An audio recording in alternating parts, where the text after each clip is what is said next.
IVM. Hi, I'm Satyajit. Hi, I'm Rachita. Welcome to Paperback by the Open Library Project. We have as our guest today Varun Deshpande. Varun is the Managing Director of Good Food Institute and the co-host of Feeding 10 Billion podcast with IVM Podcasts. In the first half of the episode, we discuss Doing Good Better by Dr. MacAskill. We also discuss how Good Food Institute is trying to nourish the world sustainably. In the second half, we discuss Factfulness by Rosling, Poor Economics by Abhijit, Banerjee and Esther Duflo, and Artemis by Weir. Happy listening.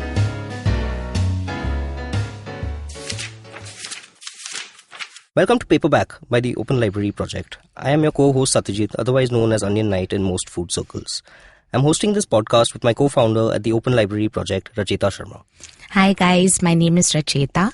I'm an ex-banker, social impact entrepreneur, podcaster, writer, publisher, and inveterate learner.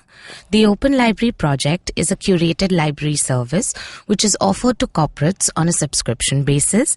The idea here is to create value, build a knowledge community, and encourage a growth mindset amongst members. Today we have with us on the show Varun Deshpande.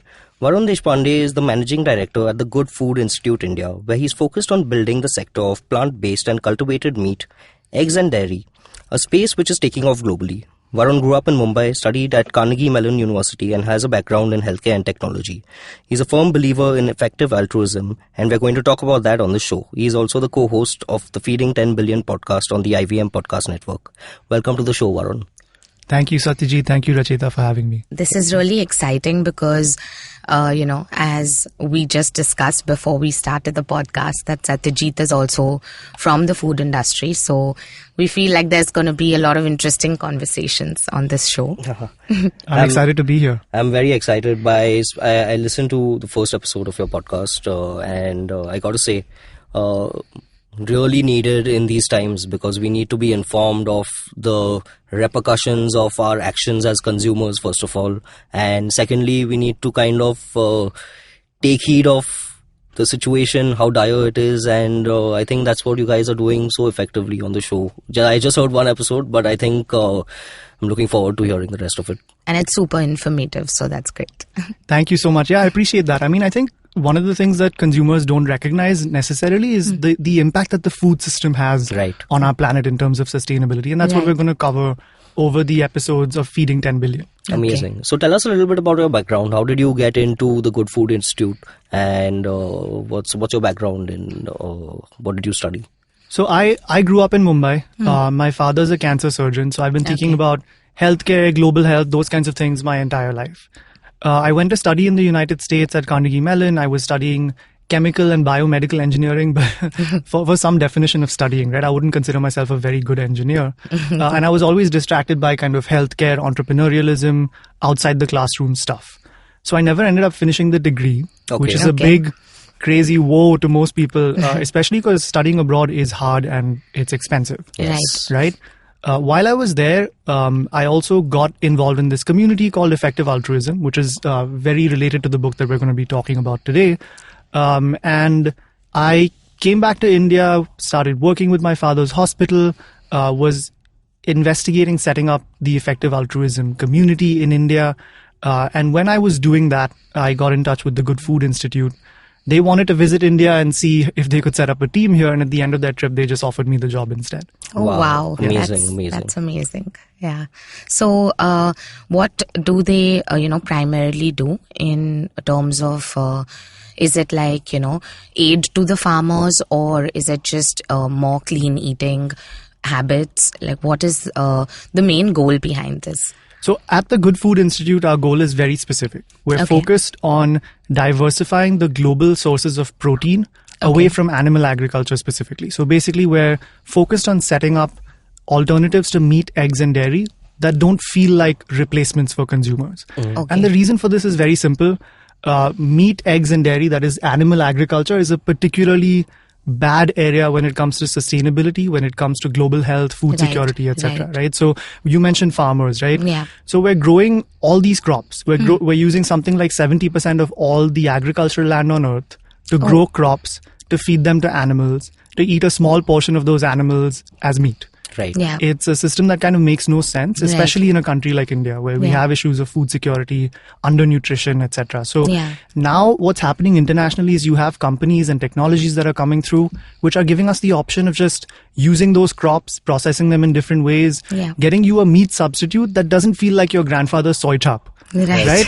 It's basically exactly like meat, eggs, and dairy, but made in a different way. So it feels like a simple switch, not a sacrifice. Yeah. So the and then vegetarians can also benefit from, all the proteins that they're lacking. Yeah. So there might be products that are, less meat-like that vegetarians would also like. Absolutely. Mainly the things that we work on are definitely focused on replicating meat. And the reason for that, as I say, is because, we want to give consumers a choice. We want to give producers a choice to produce meat just made in a different way. Right. I remember Vinod Khosla, I think he was one of the earliest investors in one of these brands. I'm not sure which one, where he actually challenged everyone at TechCrunch Disrupt to try a burger the next year and tell the difference between the lab-grown burger and the actual meat burger. Yeah, so I don't know which company was making the burger. Impossible Foods, or I don't know. Yeah, and Impossible Foods is doing extremely well, right? They're one of the companies in this sector, and because it's America, they focused on the burger. So Americans eat 3 burgers a week. That's beef burgers a week, which is not super unhealthy. Yeah, it's just, I love America, but that's just crazy town, right? For all sorts of reasons, for health reasons, for sustainability reasons. So these companies said, look, we're going to replicate the burger perfectly, which is going to make it from plants. And because we're making it from plants, like 20 times less land, 25 times less water. It's just much better for the environment, for the planet. No antibiotics, no hormones, etc., etc. Right? Yeah.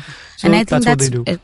Really important in times when you're looking at, global warming and the kind of effect that it's the kind of effect that it's having on humanity. So this is really, I think, something that every organization needs to consider is when you're starting your business, you have to look at the sustainability factor. So it's really amazing what you're doing. So let's get back to the book that we are going to discuss. And you mentioned that it has something to do with effective altruism. First of all, tell me, what is effective altruism, and how is it one of the themes that runs through this book? Yeah, absolutely. So effective altruism is just a philosophy, which means how can we use the principles of objectivity, of science, to do the most good in the world. Okay. So if we were giving away our time and our money, how could we evaluate the causes and the charities and the interventions out there in order to make the most of our time and do the most good we could possibly do? So something similar to social impact is... Yeah, absolutely. Okay. But taking a very big scientific lens to it, and seeing how we can create a framework to evaluate all these causes and these charities in terms of giving our time and our money to them. Right. So Doing Good Better, which is the title of this book, is a very influential, somewhat early book in this very early sector of effective altruism. And effective altruism underpins the book entirely. The idea here is we can never be sort of doing good perfectly, but let's try and get much better about doing good. Right. So I believe it's talking about, knowing that the places that you are donating to are using the money in, to its max potential. Is that what it is? Yeah, so the author of this book, Dr. William MacAskill, he was one of the youngest tenured professors of philosophy ever at Oxford, I think at the age of 26 or 27, which is just insane. Wow. When Will was doing his thesis, he wanted to evaluate this question, which is how can I give away my money most effectively? And of course, he was a young student, so he didn't quite have a lot of money, but he wanted it to go as far as possible. So he and a few other folks, they decided to take this giving pledge, give away 10% or more of their income, such as it was, and evaluate all of these causes and these charities. Right. They called it Giving What We Can. They also decided to do research into careers and how you can take your career to the highest impact possible. And they call that 80,000 hours, which is the number of hours in a typical career. Okay. So some of those folks ended up doing 80,000 hours, sorry. Yeah, if you just that's just arithmetic. Okay. You're in the middle of it, so it's happening, right? So if you just do a lot of this research, some of them decided to do it full time. They formed different charities that do like hundreds or thousands of hours of research into this kind of outside in thing. Okay. Okay. What are the most effective cause areas in the world, right? And when you look at them, global health comes up a lot. Absolutely. You look at malaria, you look at a lot of these areas where tuberculosis, HIV, they did a lot of research into this stuff, and then they figured out which charities are doing highly effective work in there. And they came on this kind of general framework for evaluating this stuff. That's what the book goes into as well. Okay. And it also mentions, very surprisingly to me, that, most of the people in the world are earning like about less than $1 a day. And, that is something which is pretty shocking. And in fact, in your episode, you also mentioned about children, and that, 1 out of 10 babies are actually properly fed and nourished. So these are really alarming numbers, and it's really important, I think, to address all of this and bring it out, because I think most of us are just unaware. And in one of our previous episodes, we were talking about mindfulness. So I think that, what you're doing and what this book is talking about is basically bringing mindfulness to our eating also, and how it's going to be affecting, the global climate. Yeah, absolutely. So I think the numbers there are a little bit different, but you're right. You're right in the spirit of what you're saying. So there are a number of people in the world, something like, let's say the poorest billion people in the world live on less than $1.50 a day. Right. Yeah. Right? $1.50. And that means that even if you count the food that they're growing and eating for themselves, if they're collecting sticks, all of that is counted in that $1.50. Right. Which is a really small amount of money. Right, exactly. So doing good, better, the book goes into, and of course he was writing it from the perspective of giving away his own money as, just an individual. What could we do to evaluate the best ways to alleviate those people's situation, right? You also mentioned malnutrition. Malnutrition is a huge problem, especially in places like India, Sub-Saharan Africa, Southeast Asia. You do have really high rates of anemia, which leads to stunting. Wait, let me touch on something that we do in India a lot. When people come in from villages to work in cities, and they work in family households as staff, as help, as chauffeurs, etc., we have a habit of saying chotu, right? And chotu is an affectionate term, but it's also quite a tragic one, because it relates to stunting, which is the height of an individual. Yeah. Right? This is a problem that not many people think about. Like, when you're undernourished, it leads to all sorts of problems that could be, stunting, which is low height for your age. Yeah. Is actually quite a benign problem. There are also much worse problems that exist because of undernutrition. So you're right. There are all of these problems, and we're always in this mode of trying to do triage. Like, what is the worst problem that we can actually be directing money to, right? So I think taking a scientific lens to that is really important, and that's what he tries to do with this book. That's amazing. So who would you, recommend this book to, considering, a lot, you said it's a very nascent industry and a lot of people are unaware. So, who would this be best suited for as a reader? So I'm going to give you a little bit of a cop-out answer and say that pretty much anyone who's trying to do good in the world should probably take a look at this book. Right. And I'll tell you why. Because everyone wants to do good in the world, right? Yeah. We all have good intentions. Right. But sometimes good intentions are not all the way enough. Yeah. So Will goes into a great example in the book where he talks about this charity called Play Pumps, which was a very celebrated charity in the 90s and the 2000s, where they would go into South Africa and give this award-winning merry-go-round to villages. And while children were playing on the merry-go-round, it was supposed to pump water out of the ground and keep it in wells. It's actually a pretty cool, interesting, almost like sexy idea, right? They received a ton of money from USAID. They raised dozens of millions of dollars. First Lady Laura Bush, Bill Clinton, Jay-Z, everyone praised it, and some of them gave money to it. But then it turned out when they actually installed these merry-go-rounds, children couldn't push them because the water pressure was too much. Oh my God. All right. And you had to keep pushing at a constant degree of force. Right. So what ended up happening is old women in these villages were tasked with pushing these merry-go-rounds, these play pumps.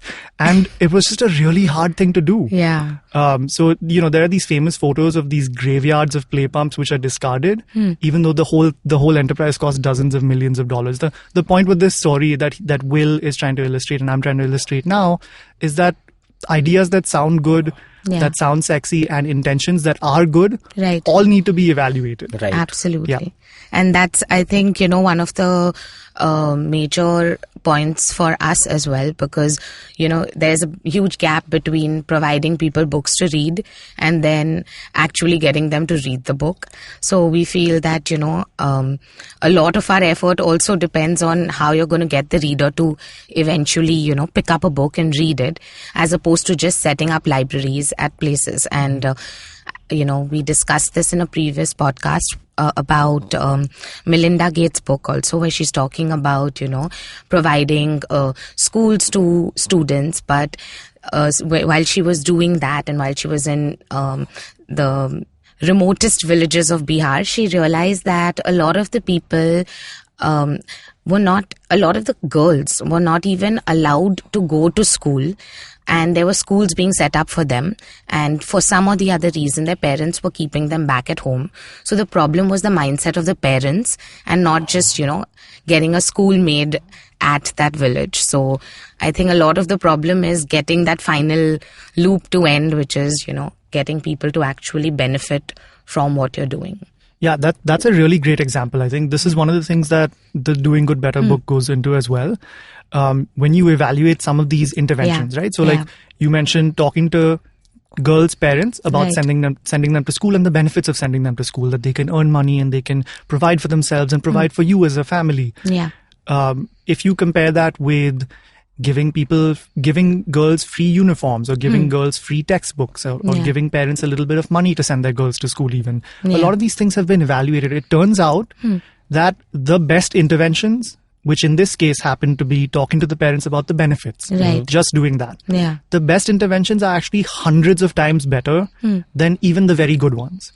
Okay. So when it comes to giving money to charities and to interventions, right, it's really important to do this kinds of research. Yeah. Right? Because, what ends up happening is that what ends up being the best intervention is orders of magnitude better, which means we do have an obligation and an imperative to evaluate everything. Yeah. Great. On that note, we're going to take a short break, and we'll be right back after this. Hello, everybody. Welcome to another awesome week on the IVM Podcast Network. If you are not following us on social media, please make sure you do. We're IVM Podcast on Twitter, Facebook, and Instagram. Instagram was a big week for us this week. We crossed 10,000 followers. Also, you should check out the kind of stuff that we do over there. Get a look into the studio. And, see some of the quotes and stuff like that come out, and audiograms and, all that other kind of good stuff. So, let me tell you about 2 new shows that are coming up, right? So, the first one let me talk to you about is ABCD. This show is hosted by Farhad and Sunetru. They share the ABCDs of their queer lives and dig into the memories and experiences. Tune in for a new episode every week on Tuesdays.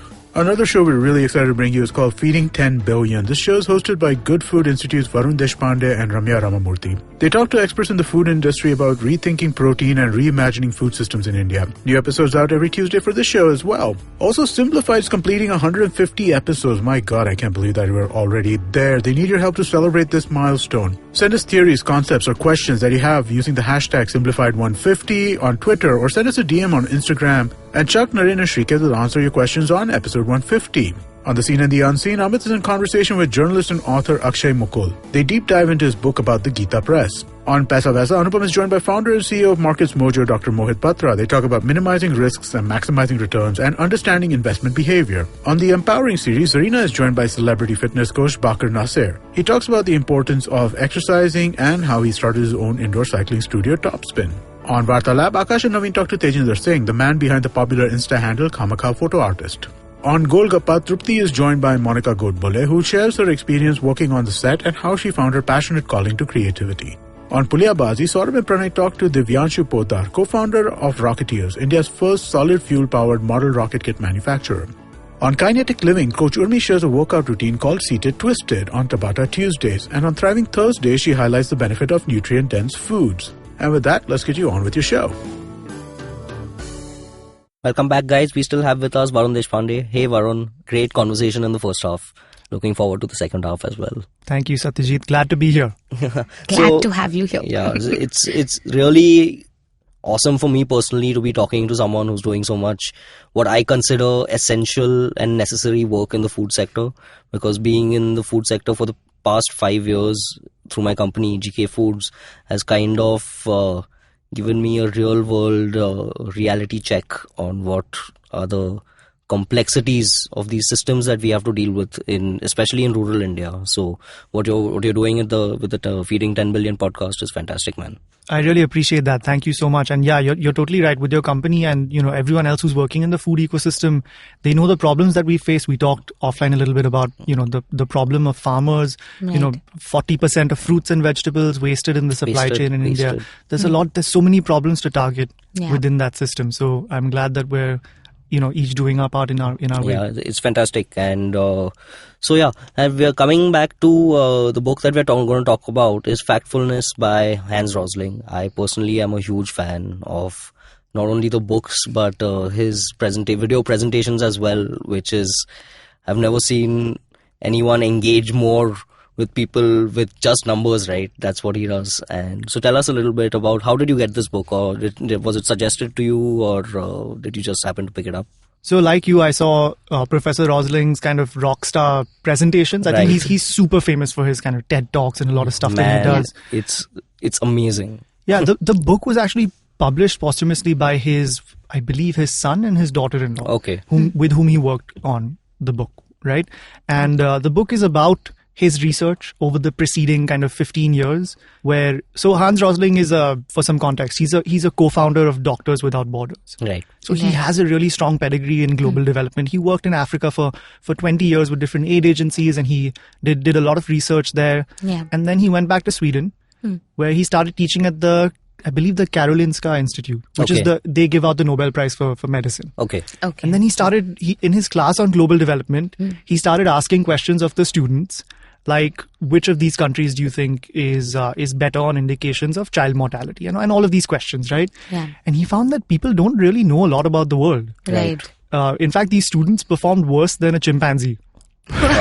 When it came to picking these answers, which is a totally random thing, obviously. And he actually did some bad luck. he did a secret test with the professors, I think too. It's in one of his videos where he said he asked them the same questions and they performed exactly as well as the chimpanzees. And this is the university that gives out the Nobel Prize for medicine, right? So it's just one of those things where people have really bad calibrations about how the world actually is. Yeah. So he started, working on putting in place classifications for how many people in the world live on how much money, and figuring out, how much poverty exists, and communicating those things in a really effective and fun way. So we were talking earlier about, $1 a day. He made 4 classifications: $1 a day, $4 a day, $16 a day, $64 a day. So just quadrupling every time. Yeah. And the reason he did this is he found that a lot of the reason that people don't know a lot about the way the world works is they think in very simple terms. Right. And especially in countries like Sweden, what he found with the students was they were thinking in terms of we and them, us and them. So developed and developing. Right. And that kind of simplistic view of the world led to kind of really bad assumptions about how the world actually is. Yeah. Right. What's cool is that actually the United Nations, I think, has adopted his classification. Instead of saying developed and developing, now they're actually using these 4 types of countries, $1 a day, etc. Oh, that's nice. Or four types of cohorts across the world, right? Because there could be people in the United States living on $16 a day or whatever. Yeah. So there's a lot of influence that he's had on the world. I found the book particularly influential as well, especially if you pair it with the rest of the stuff we were talking about, like the effect of altruism writing. Yeah. I think it's really powerful.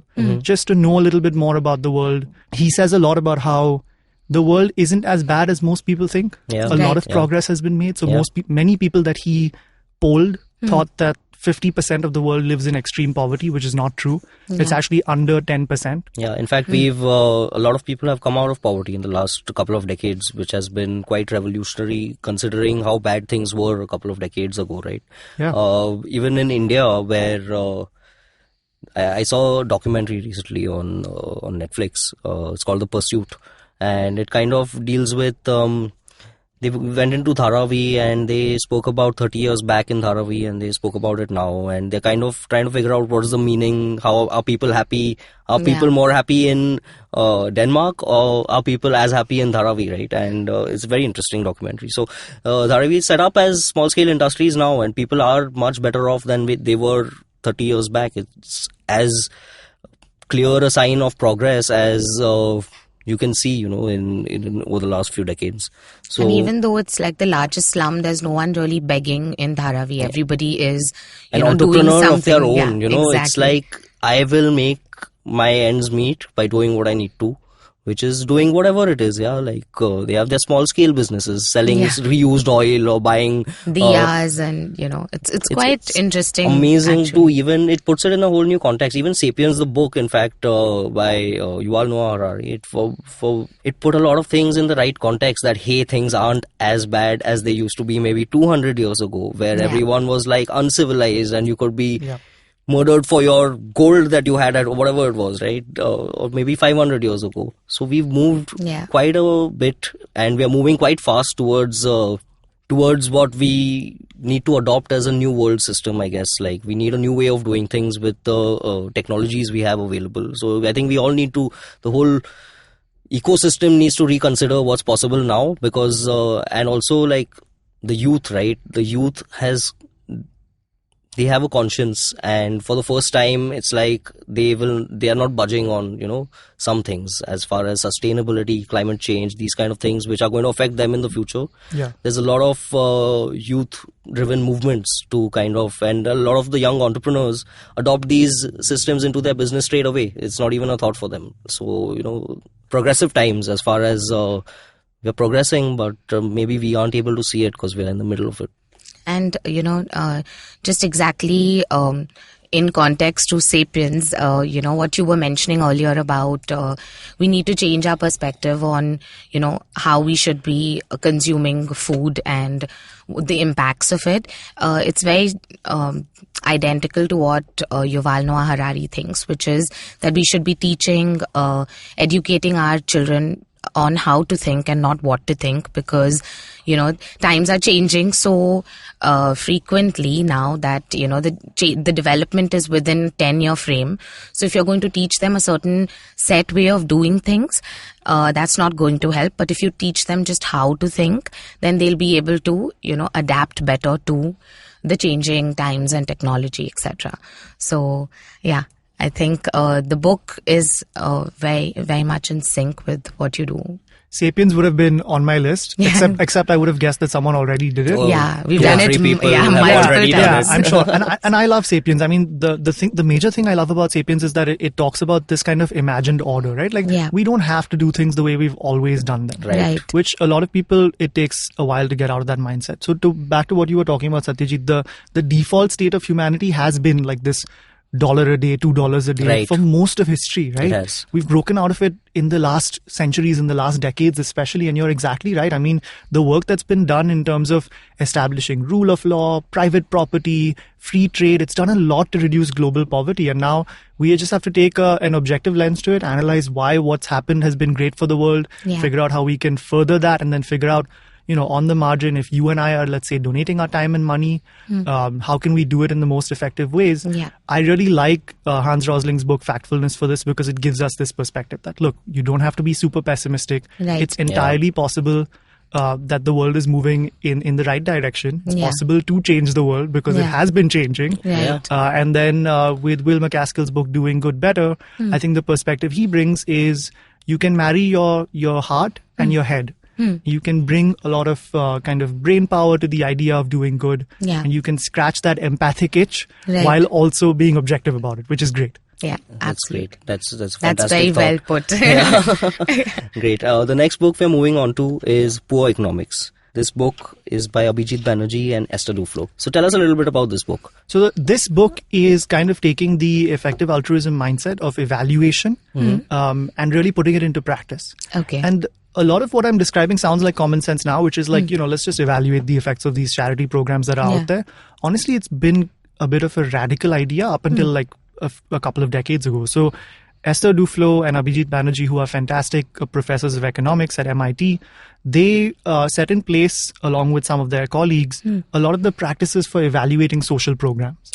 And they ended up running something called the Poverty Action Lab, which operates everywhere across the world, including in India. They have an office in Delhi. And they do things like evaluate charities. So they'll work with charities to see how their programs are working out in the field.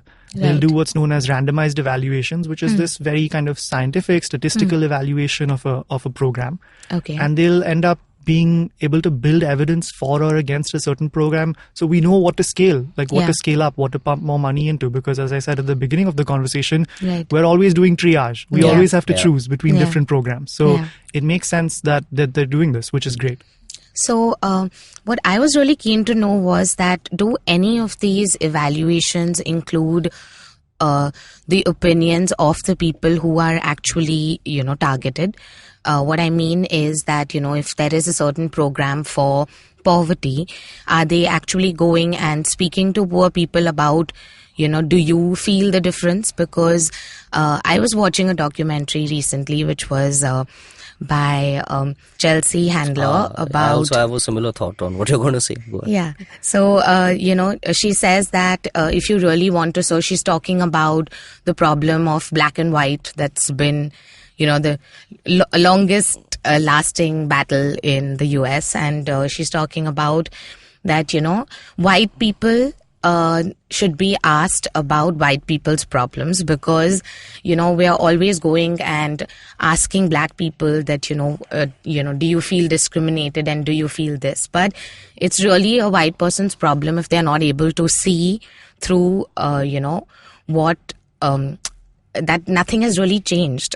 So do you think that is happening as well in, these programs?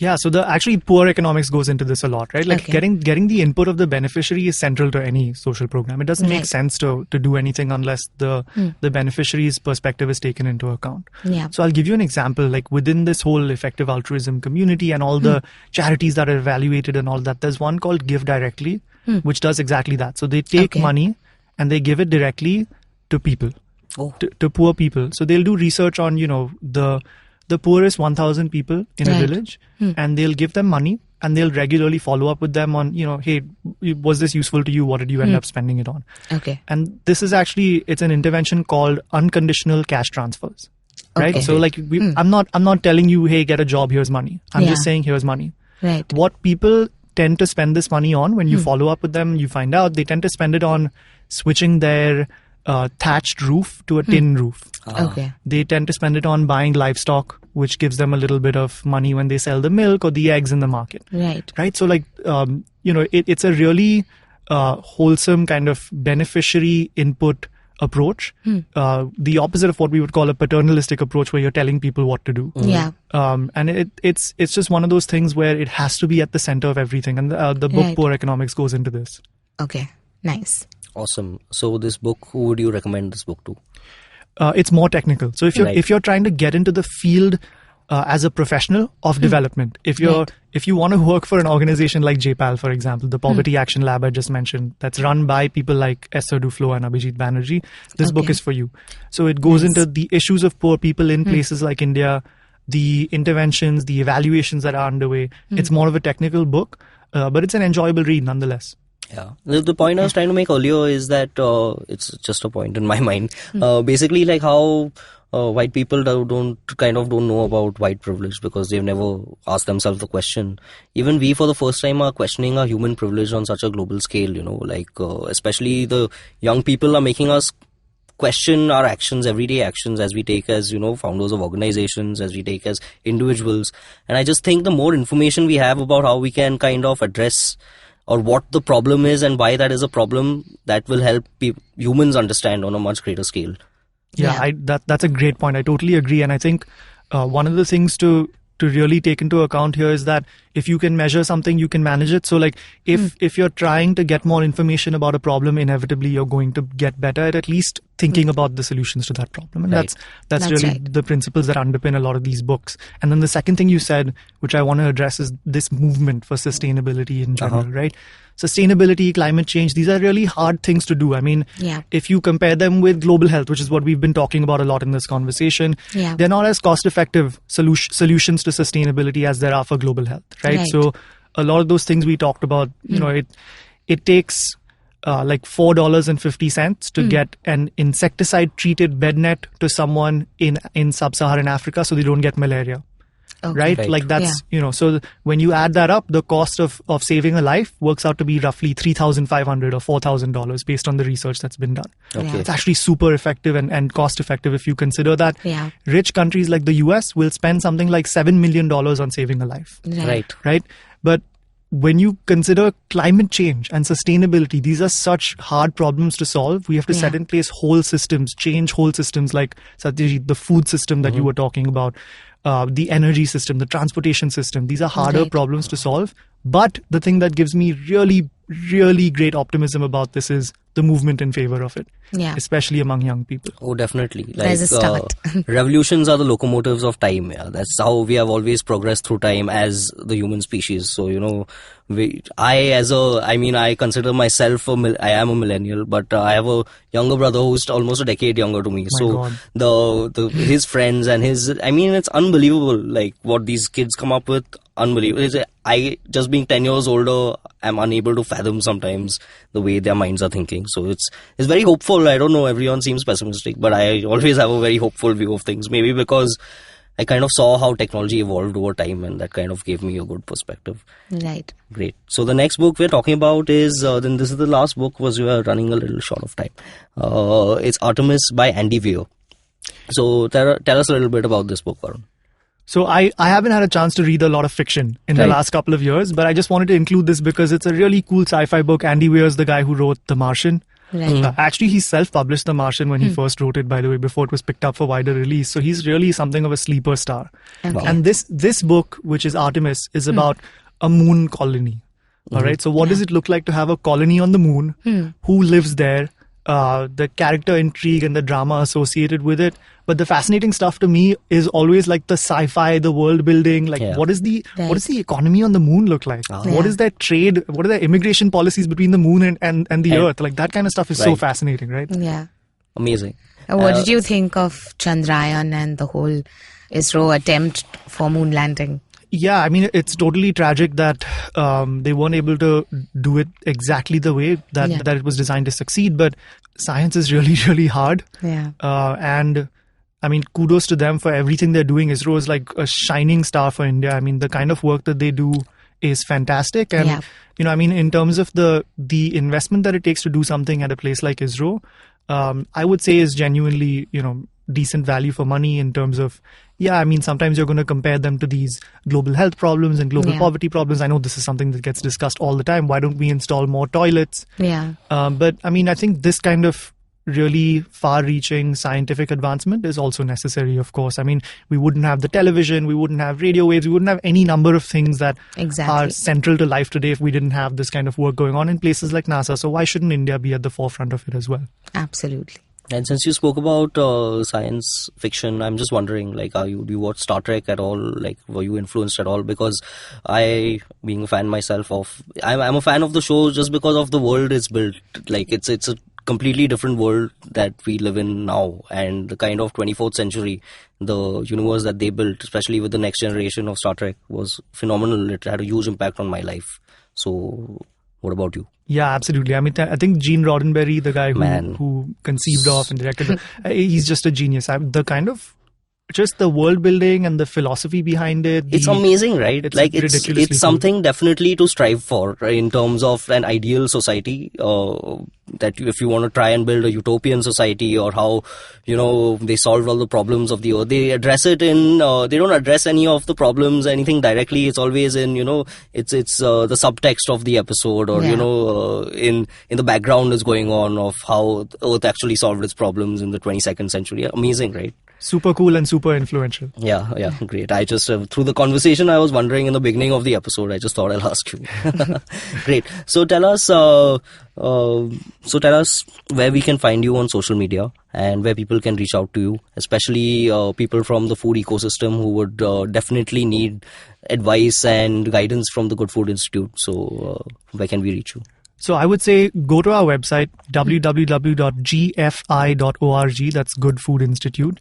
And shoot us an email. We're happy to talk to entrepreneurs, investors, scientists, anyone who's trying to affect the future of food, particularly in our case, of course, meat, eggs, and dairy, and the explosion that's happening in that sector globally. Okay. We want to bring that to India. For me personally, you can find me Well, firstly, you can listen to Feeding 10 Billion, where I'm the co-host on the IVM Podcast Network. But you can also find me on Twitter at Varun D7.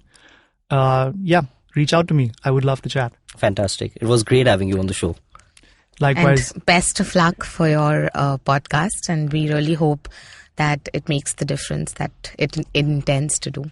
Thank you so much. Really appreciate it. And I had a great time being here. Same here. And a big thank you to all our listeners. You can follow the Open Library Project on LinkedIn, Instagram, and Facebook for latest updates on our events. And stay tuned for the next Paperback podcast on IVM Podcasts. Happy reading. You can follow IVM Podcasts on Facebook, Instagram, and Twitter at IVM Podcasts. Listen to Paperback on the IVM Podcast app, website, or wherever you listen to podcasts.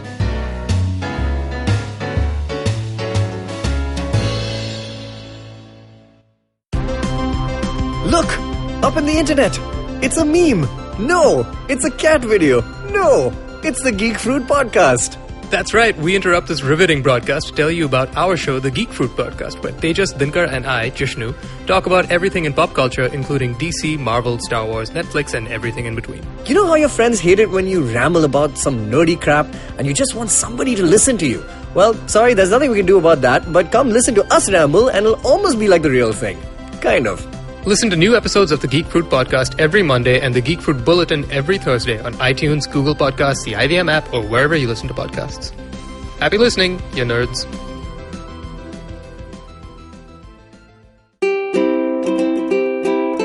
How many times have you motivated yourself to improve your sleep, or lose weight, or be more productive? How many times have you failed? Hi, my name is Ashton Doctor. Tune into my show, The Habit Coach Podcast, where we focus on creating small, tiny habits to improve your life instead of those big, impossible tasks. So make listening to me a habit every Monday, Wednesday, and Friday on the IVM Podcast app or ivmpodcast.com or on your favorite podcasting app.